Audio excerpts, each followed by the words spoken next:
at mga paralitiko. Silang lahat ay kanyang pinagaling. Last verse. Dahil dito, sinusundan siya ng napakaraming tao buhat sa Galilea, sa Decapolis, Jerusalem, Judea, at maging sa ibayo ng Jordan. Tayo po'y manalangin. Heavenly Father, Panginoon, maraming salamat po, Panginoon, sa gabing ito na ang bawat isa, Panginoon, ay nakikinig ng iyong salita. Lord God, dalangin ko po, Panginoon, na sa pag-aaral po namin ngayong oras na ito, ikaw po yung manguna. Gamitin mo lamang po ang aking mga labi upang ipahayag ang iyong mga salita. Ikaw po yung maitaas, makita sa aking buhay, Lord God. Itago niyo nga lamang po ako sa inyong likuran at ikaw po yung patuloy na magbigay po ng wisdom, knowledge, and understanding, Panginoon, sa bawat isa, even sa akin, Lord God. Panginoon, gamitin niyo po ang buhay ng bawat isa para po sa ikaluluwalhati ng iyong pangalan. Maraming salamat, Ama. Sa iyo po ang pinakamataas na papuri at pasasalamat. In Jesus' name we pray. Amen and amen. Yun na nga po. Ayan, thank you, Lord. So, dito po sa Matthew 4, verse 23-25, ang pangangaral at pagpapagaling po ni Jesus, no? Sabi dito, power of the gospel of the kingdom. Hindi kasi pwedeng sa pangangaral ni Jesus, pinakita po dito na hindi niya lang basta ipinangaral yung salita, bagkus naramdaman din po ng mga tao, na experience, kumbaga, dahil yun nga may mga pinagaling siya na may mga karamdaman. At sa simula po na to, nagsimula po siyang mangaral ng magandang balita tungkol sa kaharian po, sa paghahari po. Ano po? Ang pangaral po ni Kristo ay hindi lang basta narinig, pagkus naramdaman, naranasan, lalo ng mga taong may mga sakit, may mga karamdaman. Sabi nga dito, may mga epilepsya, mga paralitiko. Sila po ay lahat ay gumaling. Sa pangangaral niya, hindi lang po experience yung pinaranas ng Panginoon sa kanila, kundi nagkaroon po sila ng restoration, healing, and redemption. Makikita po natin dito na talagang sa pakikinig po ng mga tao, naranasan po nila yung kagalingan na nagmumula sa Panginoon. At meron po ditong hindi lang po physical na kagalingan, bagkus yung kagalingang spiritual din po ay naranasan ng mga tao noong mga panahon na ito. Even sa atin, no po, tayo minsan pagka nakakaramdam ng mga masakit sa katawan or meron tayong mga discomfort sa ating mga katawan na nararanasan, ang nangyayari is magpe-pray po kaagad tayo, hingi po kaagad tayo ng healing sa Panginoon, no? Kasi nagtitiwala at nananampalataya tayo na tayo ipagagalingin ng ating Panginoon. Sabi nga po dito, kahit nga po sa sa akin, experience ko po, naranasan ko po na talagang sa pangit na sitwasyon ng buhay ko, sa pangit na mga nakaraan ko, yung pangit na nakaraan kong yun, may isang beses akong nanalangin na ang sabi ko sa Panginoon, umiyak talaga ako, iniiyak ko sa Panginoon dahil siguro naman po ang karamihan sa inyo ay may alam tungkol sa nakaraan ko na ako po ay nagkaroon ng iba't ibang lalaki.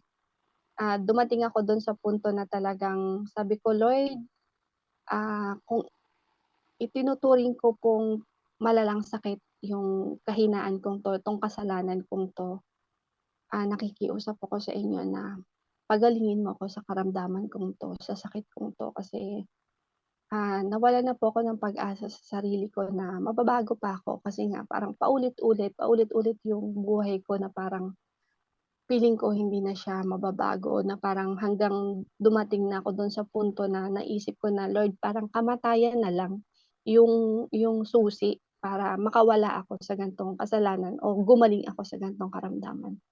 So yun, salamat sa Panginoon dahil ipinaranas niya po ang kagalingan, yung pagbibigay niya po ng kapayapaan din po sa akin, 'no.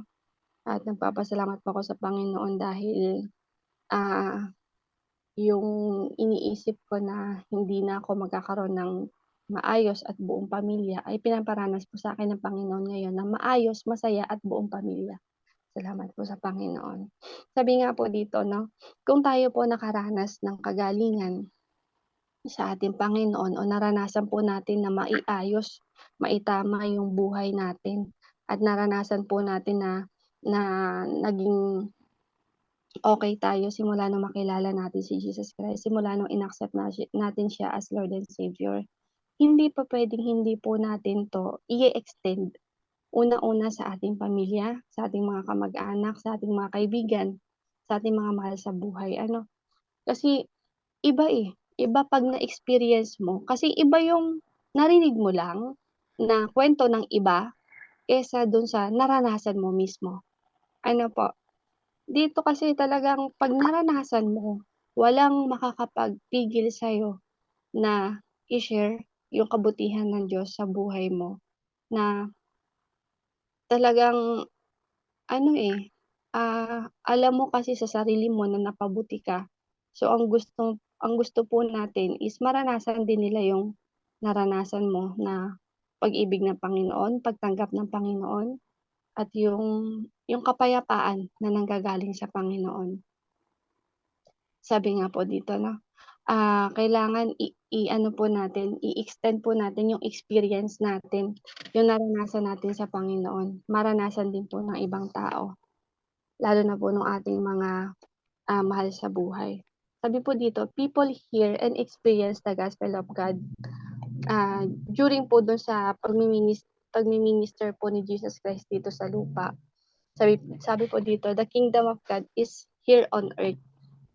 Sa lupa pa lamang po naranasan na nila yung ano, yung kagalingan. 'Di ba may panalangin nga po na, ah, sorry po, ayun. So sabi po dito dapat ano, sa life application po natin, i-continue po natin kung ano po yung sinimulan ni Jesus Christ as follower of Christ po 'no. Kasi saglit lang po nangaral si Jesus Christ, saglit lang po siya nag-minister dito sa mundo, 3 years lang po. So kaya sabi po ng Panginoon mas higit pa po yung magagawa natin sa nagawa niya kasi nga po, kung saan baga siya lang yung nag-start pero tayo po yung magpapatuloy. At yun po talaga yung dapat nating gawin bilang followers of Christ kasi sabi nga po 'di ba sa Matthew, sa Great Commission, "Go and make disciple." Ipangaral po natin yung salita ng Diyos, iparanas din po natin sa kanila yung naranasan natin na, kagalingan at pag-ibig po ng Panginoon sa atin 'pag ano, ako kasi, talagang sabi ko yung paghugot ng Panginoon dun sa kumunoy ng kasalanan ko, talagang grabe po, grabe talaga na talagang sabi ko nga po sa inyo dumating na ako dun sa, hopeless na po talaga ako. Talagang yun pala yung inaantay ng Panginoon sa akin na mawalan ako ng pag-asa sa sarili ko. Kasi ang makita kong pag-asa, yung Diyos lang po talaga. At dito po may ano po dito na kung papaano po natin 'to, ia-apply sa mga buhay natin 'no. Sabi nga po dito katulad nung sinasabi ni mami kanina na, ah, magbigay tayo, tumulong tayo, hindi dahil may labis o sobra o may kakayanan tayo. Kahit sa maliit na halaga kaya po nating tumulong. Oo, maganda nananalangin, pero yun nga sabi, nagugutom yung kapatid mo, sige kapatid pagpe-pray kita.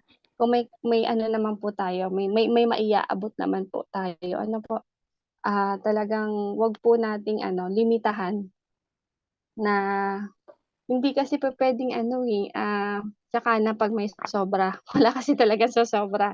Lalo na kung talagang, hindi naman po gano'n ka ano ang income po ng bawat isa. Talagang sabi nga, ang pagbibigay ay, talagang ibine-bless po ng Panginoon yung nagbibigay. Talagang hindi niya po pinag-aano, pinagkukulang. Kaya yun po, maiksi lang po 'tong ano ko, ah, message po na 'to at talagang ang ano lang po dito is yung sa healing po. yung experience po, restoration po, healing at saka redemption po. Yun yung pinakang key point po na 'tong ano ko, yung sa pangangaral po at pagpapagaling po ni Jesus Christ. Tapos isipin po natin kung ano po yung natutunan natin dito sa Bible verse na 'to, sa context na ito, at kung papaano po natin 'to ia-apply sa buhay natin. At ang maiiwan ko lang po ay yung ipagpatuloy po natin kung ano po yung sinimulan ng Panginoong Hesus na ginawa niya noon, na dapat ay nagpapatuloy po hanggang sa ngayon. Yun lang po, tayo po ay manalangin. Heavenly Father, Panginoon, maraming salamat po, Panginoon, sa iyong mga salita. Nawa, Lord God, may tumimo sa puso ng bawat isa, may naunawaan po ang bawat isa. At dalangin namin, Panginoon, ang kagalingan na nagmumula sa iyo. Ano man, Panginoon, yung mga karamdaman na meron ng bawat isa sa amin, physical man 'to, Panginoon, mentally man 'to, Lord God, or spiritual, Lord God, dalangin namin, Panginoon, ang kagalingan na nanggagaling sa iyo. Ibuhos mo po sa bawat isa ang iyong mapaghimalang kamay, Panginoon, ang ihipo mo sa bawat isa, Panginoon, may karamdaman. At inaangkin namin ang kagalingan na nagmumula sa iyo, Lord God. At ikaw po nawa, yung palaging makita, mataas sa buhay ng bawat isa po sa amin. Ikaw po yung madakila sa aming mga buhay. Patuloy mo nga, Panginoon, kaming gabayan sa lahat ng aming mga gagawin, sa aming mga pagdedesisyon, Lord God. Ikaw po yung manguna. At sa lahat po ng aming gagawin, ikaw po yung magbigay sa amin ng tamang direksyon, Lord God, at i i-guide mo po kami, Panginoon, sa lahat ng aming mga gagawin. Salamat po, Panginoon. Sa iyo po ang papuri at pasasalamat, sa pangalan ni Jesus. Amen and amen po. Amen po. God bless po. Amen. Praise the Lord. Purihin po ang Panginoon. Glory to